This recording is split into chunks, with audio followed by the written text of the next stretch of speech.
Back like we never left. No, wait, that's Brago's thing. What's up, ladies and gentlemen? Back with more One Piece. Chapter 1052. New Morning. Or New Dawn. We're continuing on the cover story of the Germa, which suddenly got a little bit interesting. While escaping, they encountered Caesar, or Gastino. So, where do we go from there? What is the common thing between Caesar and Germa? Besides being scientists, I guess. They are both associated with Dr. Vegapunk, the man who is 500 years ahead of humanity and all the other creatures. Now that we know officially that we are going into the final saga, it's fucking time to meet Vegapunk. It should be soon. Now, on to the chapter. We begin with the Gorosei in Marijoa discussing the situation. They are now aware that Nika has returned and that the alliance between Kaido and Big Mom ended in failure. They do say that the timing could not be worse. But why? What has happened? It must be something equal in magnitude, right? But what could equal the downfall of two emperors? Maybe Blackbeard got an ancient weapon in his hands. Zunisa just bounced after she got rejected by Momonosuke. She had to walk it off and the borders stay closed. They say there's someone smart, a tactician, amongst the alliance. But that surely is not Momonosuke, right? So who had the foresight to sway him in his decision? He did read Oden's journal, but Oden said that we should open them before Joy Boy arrives, and Joy Boy has arrived. I don't know. But now, since the borders are closed and Wano is a natural fortress, Gorosei say that they can't invade them, but they still want Nico Robin. She will come in handy. And the CP0 agent, after the other two agents died, he's filled with confidence. We then cut to a scene with two supernova, maybe the two weakest, but we're not here to power scale. Hawkins and X-Drake. Hawkins realized that Drake is working for the Marines, and Drake has a great question. Didn't your cards, he says, predict that Kaido will win? That was what we thought also as readers, that Hawkins goes wherever the cards tell him. He always chooses probabilistically, if that's even a word, but we were wrong. I mean, initially he says that Hawkins got shook by Kaido because he saw his death coming if he didn't surrender, but I guess he was inspired by Kid and Killer that actually fought back, prepared to die. And we finally get the answer to his prediction about the 1%. It was himself all along. That's actually kind of a sad ending, because for the first time, it seems, he bet on himself, he bet against the odds, and he died. It's funny how in the beginning he chose to side with Kaido to avoid death, and in the end he died because he stuck with Kaido. It's kind of poetic. Then we have a mini time skip of 7 days, also known as a week. We see Wano, of course, still celebrating from one festival to the next. We also see the change in the narrative. What the fuck? The propaganda is now over. Miss Sarajebi got fired. She probably also burned to death. I like how the children don't want to learn the history from scratch all over again, more homework. That's a natural reaction, but they have to know the true history, I guess. Speaking of history, the legend of Joy Boy has begun. I mean, for the new Joy Boy, because the original Joy Boy has already a legend for like 1,000 years. And we have a comparison to Ryuma, the sword god, who also defeated the dragon. So I guess it's fair. Although many people initially thought that the parallel would be between Ryuma and Zoro. That's why the whole ZKK movement began. And we actually have confirmed deaths. We see in the gravesite in Ringo, they're gonna build a shrine for, first of all, Oden, but also Yasui and Asura, Doji, and Izo. Woof!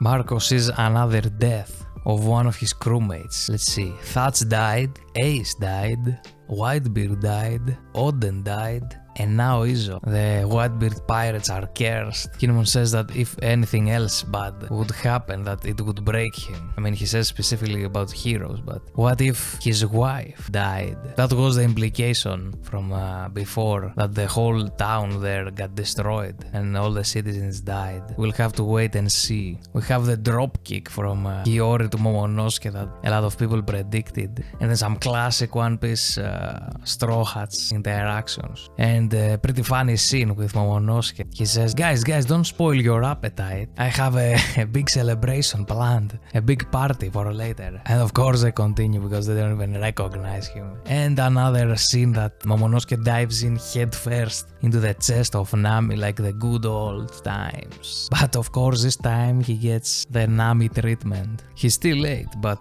with the body of Oden, especially if you put a fucking frisbee on his head. We found out the secret of Zoro's recovery. It was to come back to kill Sanji. And one more thing to tick off the checklist, the bath scene. Yamato goes with the boys and Kiku with the ladies. Carrot and Speed are also there. For a second there, I forgot Carrot even existed. The ships are fixed now, they're ready to sail. So we can escape now if we need to. If, I don't know, some admiral comes unexpectedly, let's say. Kid of course has trust issues, I mean, who would blame him, right? He got backstabbed by Hawkins and Apu. They speculate about their bounty increase, like every other YouTuber. For Law and Kid and of course Luffy, there should be quite a big jump. And also, who's gonna take the place of Big Mom and Kaido as Yonko? I mean, Luffy was already declared the 5th Emperor, so if we can have 5, then why not both Kid and Law? Apu comes in to bring the hype,